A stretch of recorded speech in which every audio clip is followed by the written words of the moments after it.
Hi everyone, my name's Jordan and welcome back to my channel.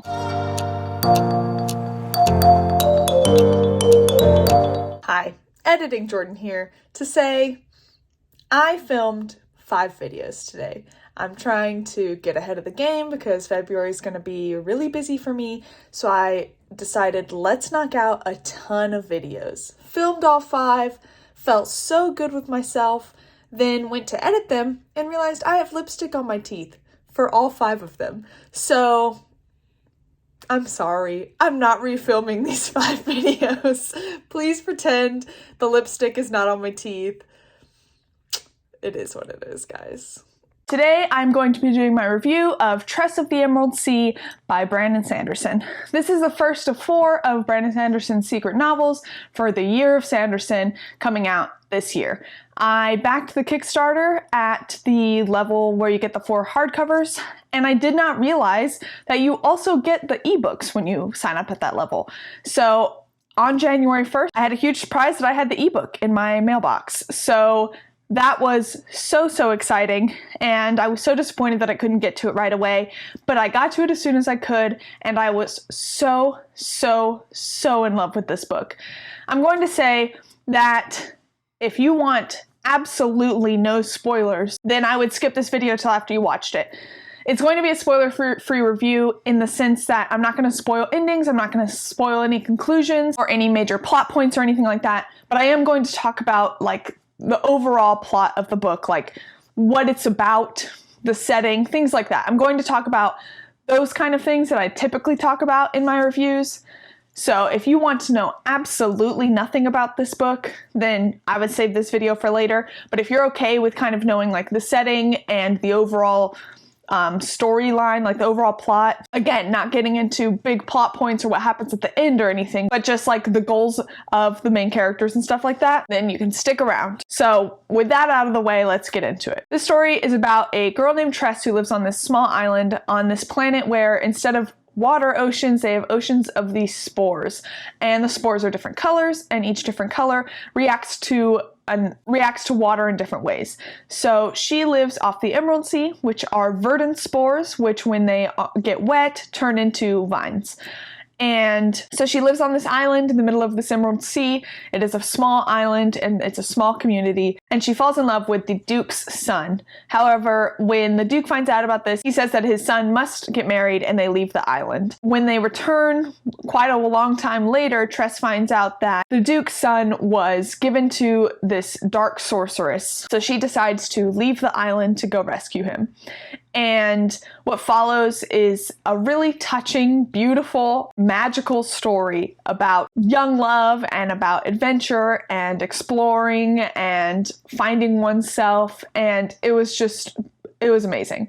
This whole thing is a story that Hoyd is telling, and that gives it another level of whimsical and entertaining. So for the plot and the pacing, I think the pacing was done really well. There was never a point where I felt bored. I felt like the plot moved along so quickly, but not too quickly. I felt like everything felt exciting and new and beautiful, and I really have no complaints about the pacing. I found the plot to be very whimsical, and it tells like a fairy tale, so you know that there's gonna kind of be like a happily ever after kind of angle. You don't know if that's how it's going to end, but that's definitely like the vibe it gives as you go along.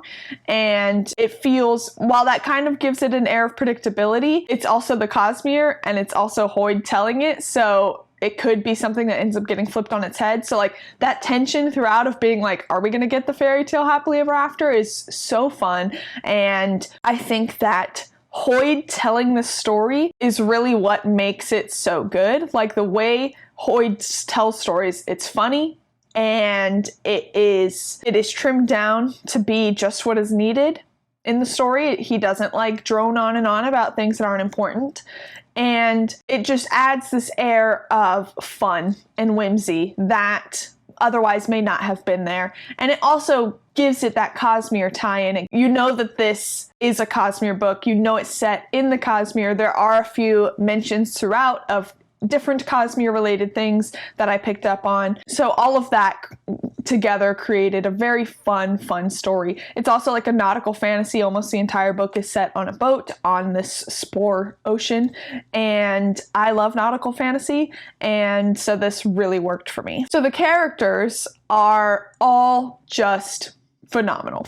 There's a lovely feeling of found family, and also Tress has like a really supportive actual family, like blood family, which you don't see a lot when there is also a found family, but Tress goes off on her own to save the Duke's son and gets a found family as well, which was just really touching and really beautiful.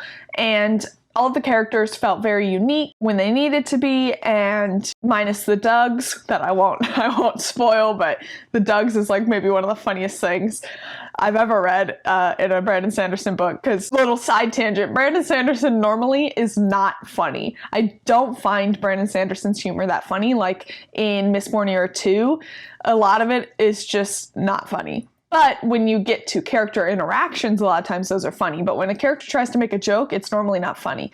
But I found this story hilarious. There were so many times I laughed out loud, and I don't know if it's because when Brandon Sanderson like channels Hoyd's storytelling, he's suddenly funny. I don't know, but it worked, and I was laughing multiple times.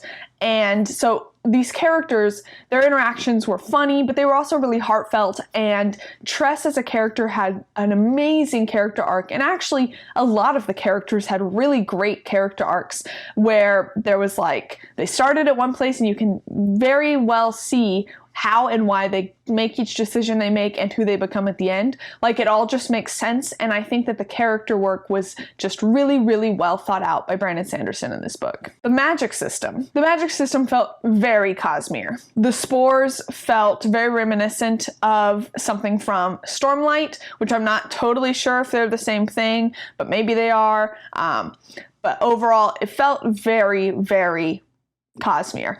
And the way that Brandon Sanderson had Tress manipulate these spores and utilize this magic system was really, really ingenious. And I thought that it created such a unique setting. It created a unique plot, because the different ways that Tress interacted with these spores really helped advance the plot in really interesting and unique ways that I haven't seen before, and I think it was just really cool to read. Like, it was just really fun. I'll quickly touch on the prose, because Brandon Sanderson, at least for me, I don't know him for his prose. I don't read his books for his prose, but there was something about him writing a fairy tale where the prose really, really worked for me.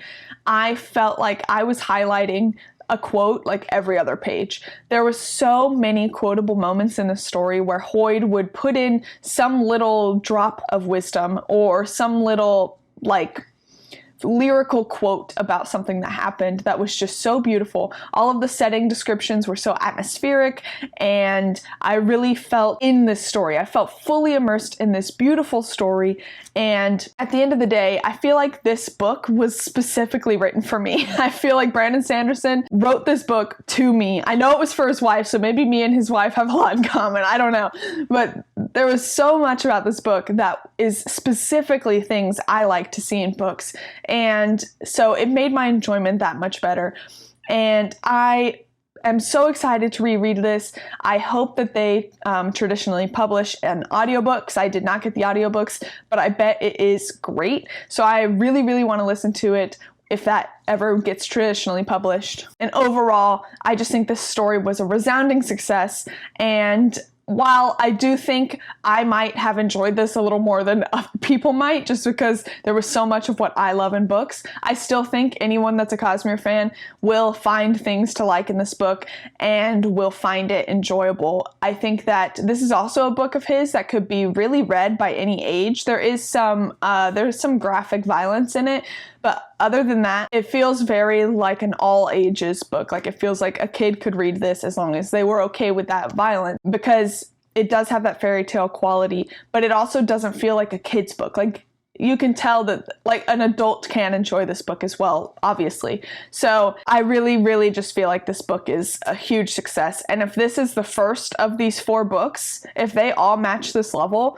we are in for an incredible year of reading. That is the end of this review. If you could please like, comment, and subscribe. Let me know down below if you have read it and what your thoughts were, and if not, if you plan on reading it. If you really like my content, please hit the notification bell to be notified every time I post new videos. As always, your support means the world to me, and until next time, thank you guys.